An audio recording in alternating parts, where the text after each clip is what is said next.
नमस्कार, आप देख रहे हैं मेट्रो न्यूज। तो मैं हूं आपके साथ सरिता तिवारी। करते हैं खबरों की शुरुआत। एक तरफ गुरुग्राम में लगातार कोरोना के मामले बढ़ रहे हैं, तो दूसरी तरफ बाजारों में लोग बेपरवाह नजर आ रहे हैं। अधिकांश लोग ऐसे हैं जो बिना मास्क के बाजार में घूम रहे हैं, जिससे संक्रमण का खतरा बढ़ सकता है। स्वास्थ्य मंत्री अनिल विज भी साफ कर चुके हैं कि ऐसे लोगों पर सख्ती से कार्रवाई की जाएगी। गुरुग्राम पुलिस और नगर निगम की टीम भी कमर कस चुकी है, लेकिन सबसे बड़ी बात यह है कि आखिर लोगों में ये जागरूकता कब आएगी। देश में ओमिक्रॉन के दस्तक के बाद से ही कहीं ना कहीं जिला प्रशासन की बात करूं या फिर स्वास्थ्य विभाग की बात करूं, कहीं ना कहीं वो सख्ती में नज़र आ रहा है, लेकिन जो लोग हैं वो लापरवाह नज़र आ रहे हैं। इस समय मैं मौजूद हूं गुरुग्राम के सदर बाजार, जहां लोग अभी भी मास्क नहीं लगा रहे हैं। और साफ तौर पर जिस तरीके से स्वास्थ्य विभाग की लोगों से यही अपील है कि 2 गज की दूरी और मास्क है ज़रूरी। जिस तरीके से मैं बात करूँ, कोरोना के जो मामले थे वो बढ़े थे और एक के बाद एक जिस तरीके से अन्य जिलों के मुकाबले गुरुग्राम की मैं बात करूं, 12 से 15 जो मामले प्रतिदिन कोरोना के बेर हैं। तो एक तरफ जहां ओमिक्रॉन ने दस्तक दे दी है देश में, और दूसरी तरफ जो गुरुग्राम की खासतौर पे मैं बात करूं, जो कोरोना के मामले हैं वो बढ़ते जा रहे हैं। तो ऐसे में कहीं ना कहीं जो लोग हैं अभी भी लापरवाह नजर आ रहे हैं। हालांकि जो गुरुग्राम पुलिस की जो टीम है वो सदर बाजार में तैनात ज़रूर है, लेकिन लोग जो है अभी भी जो है लापरवाह नजर आ रहे हैं। ऐसे में कहीं ना कहीं जो जिस तरीके से थर्ड वेव की बात कही जा रही है, कोरोना के जो मामले बढ़ रहे हैं, और दूसरी तरफ जो ओमिक्रॉन का जो नया वेरिएंट है उसके दस्तक देश में होंगे। तो ऐसे में कहीं ना कहीं जो उसको बढ़ावा दिया जा रहा है, कहने के लिए गुरुग्राम साइबर सिटी है, लेकिन कहीं ना कहीं लोग अपनी जिम्मेवारी को भूल रहे हैं और ऐसे में लापरवाही बरत रहे हैं। लेकिन अब देखना यही होगा कि जिस तरीके से स्वास्थ्य विभाग या फिर जिला प्रशासन द्वारा अपील की जा रही है, लोग उसको कितना एक्सेप्ट करते हैं। और दूसरी तरफ जिस तरीके से मैं बात करूं, आए दिन जो कोरोना के मामले हैं वो बढ़ रहे हैं, लेकिन लोग लापरवाह हैं। अब देखना ही होगा कि स्वास्थ्य विभाग की जो अपील है उस पर लोग कितना खरे उतरते हैं। गुरुग्राम से संजय राठौर, इंडिया न्यूज। देश गुरुग्राम के जिला औषध विभाग की टीम ने गुरुग्राम की डीएलएफ स्थित सिंह मेडिकल स्टोर पर छापेमारी की कार्रवाई को अंजाम दिया है। इस दौरान टीम को संदिग्ध दवाइयां मिली हैं और उसके साथ ही मेडिकल स्टोर पर अन्य अनियमितताएं भी पाई गई हैं। टीम के साथ मौजूद जिला औषध अधिकारी ने दवाओं को मौके पर सील कर जांच के लिए लैब भेज दिया है। जिला औषधि अधिकारी मनदीप मान की माने तो उन्हें कुछ सूत्रों के माध्यम से जानकारी मिली थी कि गुरुग्राम स्थित सिंह मेडिकल स्टोर पर संदिग्ध दवाइयां बेची जा रही हैं, जिसके बाद उन्होंने अपने उच्च अधिकारियों के निर्देश पर छापा मारने की कार्रवाई को अंजाम दिया। एक गुप्त सूचना के आधार पर हमने सिंह फार्मेसी पे आज रेड की। सूचना थी कि सिंह फार्मेसी पर कुछ निम्न गुणवत्ता की दवा बेची जा रही हैं। हमारी टीम वहाँ पर पहुँची। मौके पे हमने ग्लोबोसिल, जो कि ह्यूमन इम्यूनोग्लोबिन होती है, जो कि बॉडी में एंटीबॉडी बनाने के काम आती है, वो हमने बरामद की है और उसकी हमने सैंपलिंग की है। सैंपल करके हमने दवा को जांच हेतु लैब में भेज दिया है और लैब की रिपोर्ट आने के बाद आगामी उचित कार्रवाई अमल में लाई जाएगी। मैं यहाँ गुरुग्राम के लोगों को कहना चाहता हूँ कि वो कोई भी दवा, किसी भी प्रकार की जो दवा खरीदें, उसका बिल अवश्य केमिस्ट से लें ताकि उच्च गुणवत्ता की दवा उन्हें प्राप्त हो सके। और सभी केमिस्टों को, गुरुग्राम जिले के सभी केमिस्टों को भी केमिस्ट एसोसिएशन के माध्यम से निर्देश देता हूँ कि वो कोई भी दवा बिना किसी सेल परचेज रिकॉर्ड के। पेट्रोल डीजल के बाद अब सीएनजी के वाहन चालकों को भी महंगाई का झटका लगा है। आईजीएल ने सीएनजी के दामों में बढ़ोतरी की है। हरियाणा में सीएनजी के दाम में 1 रुपए का इजाफा हुआ है। गुरुग्राम में अब सीएनजी के दाम 59 रुपए 40 पैसे से बढ़कर 60 रुपए 40 पैसे हो गए हैं। पेट्रोल डीजल के बढ़ते दामों से पिछले 1 महीने में कुछ राहत मिली, तो अब सीएनजी के दाम जो है लगातार लोगों की जेब पर असर डाल रहे हैं। सीएनजी के दामों की अगर बात की जाए तो इंद्रप्रस्थ गैस लिमिटेड ने सीएनजी के दाम में एक बार फिर से बढ़ोतरी करी है। इस वक्त हम मौजूद हैं गुरुग्राम में। दिल्ली एनसीआर के अंदर इन दामों की बढ़ोतरी की गई है, जिसमें चाहे हम दिल्ली की बात करें, नोएडा की बात करें, गाजियाबाद की बात करें, गुरुग्राम की बात करें, या फिर हम बात करें पानीपत, करनाल, जहाँ जहाँ भी इस तरह के सीएनजी आईजीएल की जो स्टेशन है वहाँ पर सीएनजी के दामों में 1 रुपये का इजाफा किया गया है। लेकिन लगातार होता ये इजाफा कहीं ना कहीं लोगों की जेब पर जरूर असर पड़ रहा है।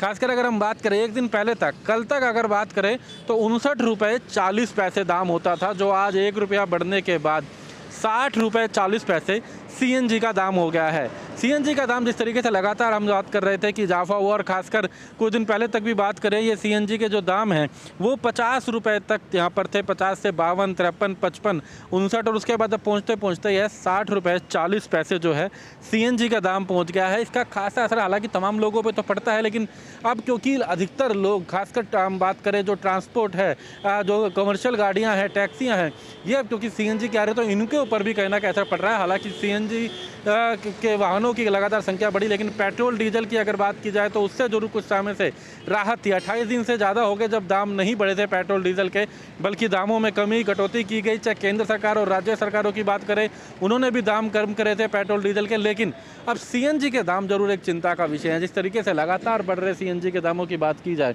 क्योंकि हम बात कर रहे थे कि 60 रुपये 40 पैसे जो है गुरुग्राम में सीएनजी का दाम हो गया है, जो अब तक कल तक 59 रुपये 40 पैसे होता था, आज से गुरुग्राम में लोगों को 60 रुपये 40 पैसे सीएनजी का दाम हो गया है।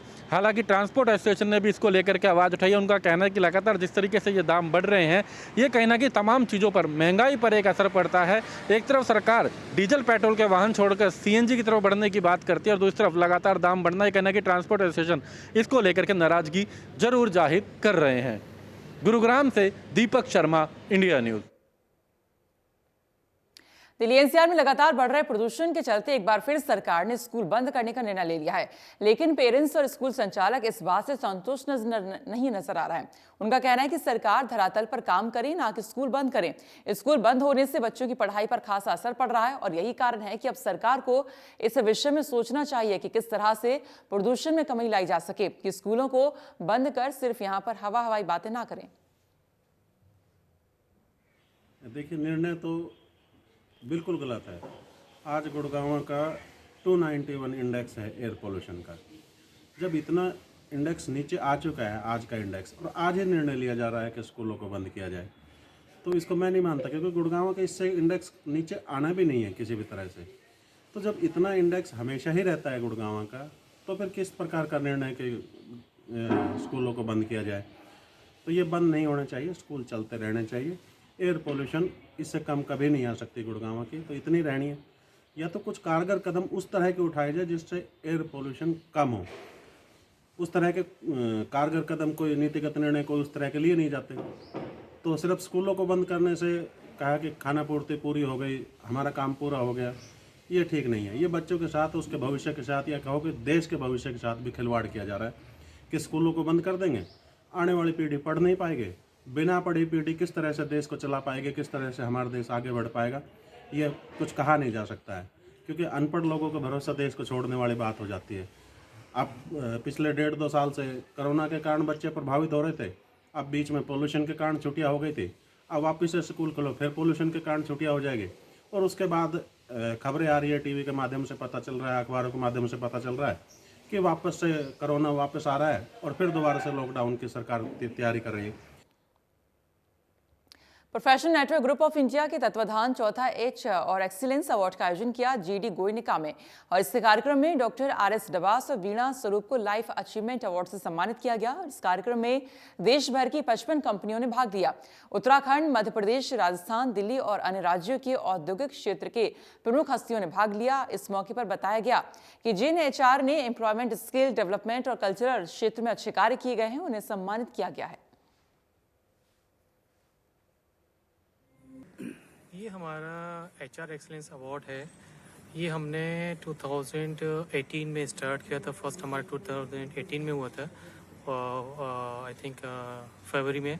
और एक हमने सेम अवार्ड किया था यंग अचीवर अवार्ड्स, वो हमने नवंबर 2018 में किया। फिर दिसंबर 2019 में किया एस्कॉर्ट्स ट्रैक्टर के साथ मिलके। उसका ये हमारा 4th HR एक्सलेंस अवार्ड है, जो कि हम GD गोइंका के साथ मिलकर कर रहे हैं। इसमें जो HR की बेस्ट प्रैक्टिसेस हैं, चाहे वो IR पे हो, डेवलपमेंट पे हो, या एम्प्लॉय इंगेजमेंट पे हो, या कल्चरल पे हो, उनको एक्टिविटीज़ को हम प्रोत्साहित करते हैं। इसके लिए जो हमने अपने गेस्ट ऑफ ऑनर बुलाए वो मिस्टर बपना साहब हैं, जो कि CEO हैं कपारो मारुति के, मिस्टर जगदीश छाबड़ा जी हैं, जो CEO मकीनो ऑटो के, और एक और हमने लाइफ टाइम अचीवमेंट्स का एक हमने स्टार्ट किया था, वो भी हमने 2018 में स्टार्ट किया था। तो लाइफ टाइम अचीवमेंट हम उन पर्सनालिटी को देते हैं जिन्होंने इस फील्ड्स में बहुत अच्छे काम किए हो। तो इस बार हमने जो लाइफ टाइम अचीवमेंट दिया है वो मेल के लिए मिस्टर RS रबास को दिया है, और फीमेल के लिए वीना स्वरूप मैम को दिया है। हम लोग PNJ से काफ़ी सालों से जुड़े हुए हैं। आज का ये जो अवार्ड सेरेमनी अवार्ड का फंक्शन है, इसमें क्या किया है कि HR के जितने भी लोग हैं जो काम कर रहे हैं इंडस्ट्रीज में, लोगों के सपोर्ट के लिए काम करते हैं, वर्कर्स के लिए काम करते हैं, सबके गांव में जा के CSR का काम करते हैं। तो जहाँ जहाँ भी इन लोगों ने अच्छा काम किया उसको हमने एवेलुएट किया। एवेलुएट करके उसकी जांच करने के बाद में जो उचित लोग हैं, जो अच्छे लोगों ने अच्छा काम किया, उनका मनोबल बढ़ाने हेतु हमने उनको आज सम्मानित किया है। तो ये आज का अवार्ड का ये मुख्य उद्देश्य है कि लोगों को प्रेरणा मिले और आगे अच्छा काम करते जाएं। गुरुग्राम में गैंगस्टर के नाम पर रंगदारी मांगने का मामला सामने आया, जिसमें दिल्ली के रहने वाले अभिषेक नाम के शख्स ने सुशांत लोक थाने में शिकायत दी थी कि उसके व्हाट्सएप पर अज्ञात नंबर से कॉल आया था, जो कि खुद को गैंगस्टर कौशल बताकर 10 लाख की रंगदारी की डिमांड कर रहा है। मामले की गंभीरता के मद्देनजर सेक्टर 31 क्राइम यूनिट को इसके खुलासे की जिम्मेदारी सौंपी गई और क्राइम ब्रांच ने इस मामले में यूपी के रहने वाले सचिन को गिरफ्तार कर गैंगस्टर के नाम पर रंगदारी मामले का खुलासा कर दिया। ये गैंगस्टर कौशल है, उसके नाम से फिरौती की डिमांड की थी, उस मामले में इसको अरेस्ट किया है। किससे की गई थी मांग?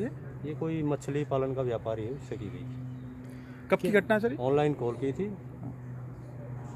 ये 1 तारीख की घटना है। कौन है आरोपी, कहाँ का रहने वाला है? आरोपी यूपी का है। क्या कुछ नाम? सचिन नाम है। पहले भी ये लगभग 11 असले मिले थे इसके साथ, जो सर्विस से बरामद किए थे।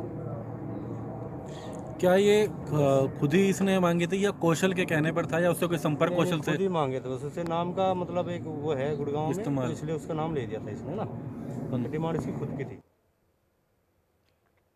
आज गुरुग्राम में हरियाणा महिला मोर्चा की महिलाओं ने आनंद महोत्सव बेटी बचाओ बेटी पढ़ाओ अभियान की सफलता और हरियाणा महिला मोर्चा का यही हो नारा HV 13 हो हमारा के तहत एक प्रेस वार्ता का आयोजन किया। इस कार्यक्रम में प्रेस वार्ता के दौरान बताया कि नेशनल हेल्थ सर्वे के अनुसार 1000 पुरुषों के पीछे 1020 महिलाओं का सामने आया है। वहीं बताया गया कि झज्जर जिला लिंग अनुपात में सबसे नीचे रहा था। हरियाणा महिला मोर्चा की बहनें आज गुरुग्राम में आनंद महोत्सव मनाने जा रही हैं। 23 जनवरी 2015 को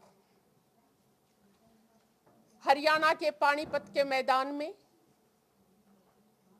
माननीय नरेंद्र मोदी जी ने एक चौथी लड़ाई का बिगुल बजाने का कार्य किया था। लिंगानुपात उस समय बहुत कम था, कन्या भ्रूण हत्याओं का जोर था, इसलिए ये लड़ाई पानीपत के मैदान में लड़ी गई और उसका सफलतापूर्वक मॉनिटरिंग से, अच्छी योजनाओं से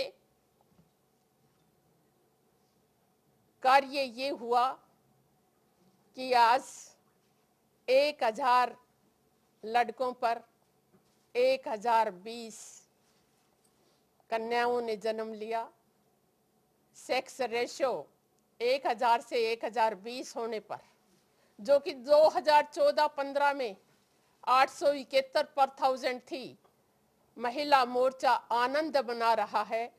महिला मोर्चा के लिए बेटी बचाओ बेटी पढ़ाओ हमारी पूरी तरह से कोशिश यही थी और आगे भी यही रहेगी कि हम बेटियों को पढ़ाएं, लिखाएं और हरियाणा का नाम नंबर 1 पे ले जाएं। और सुमित्रा दीदी, संतोष दीदी के आदेश अनुसार, निर्देश अनुसार जो हमें कार्यक्रम दिए जा रहे हैं, जिससे कि हम घर घर जाके, गांव-गांव जाके बेटियों के लिए जो भी योजनाएं हैं, जो भी कार्यक्रम हैं, हम उनको आगे से आगे बढ़ाएं। हमारा तो यही संकल्प है, व्रत है कि हम अपनी बेटियों को जितना ज़्यादा से ज़्यादा आगे बढ़ा के ले जा सकते हैं, खेल में, कूदों में, पढ़ाइयों में, जो भी है सरकारी योजनाओं के तहत उनको जितनी भी सफलताएं हम दिला सकते हैं, हमारी कोशिश यही रहेगी और महिला मोर्चा इसके लिए दिन रात काम करता रहेगा और करेगा भी। धन्यवाद। और फिलहाल इसी के साथ मेट्रो न्यूज में इतना ही, लेकिन आगे और भी खबरें जारी हैं। आप देखते रहिए इंडिया न्यूज। नमस्कार।